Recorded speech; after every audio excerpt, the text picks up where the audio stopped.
وہ 10ویں کے پرچے، ریاضی کا سبجیکٹ اور 2 مہینے.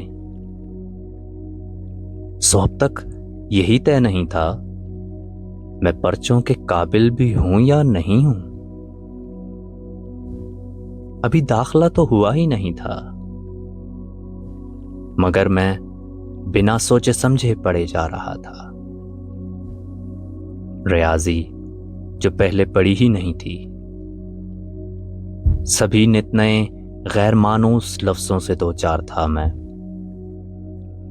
اکائی، دہائی، حقیقی عدد، قائمہ زاویے اور مماثل مثلث. ارے یہ مثلث تو رہنے ہی دو. کچھ ایسا ہی تھا، ایک جز کل پہ تقسیم ہونے کو تھا،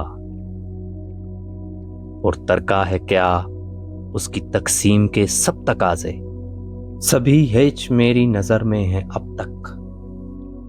مربع، ستارہ، مسدس، سبھی ہیں مقید کسی دائرے میں.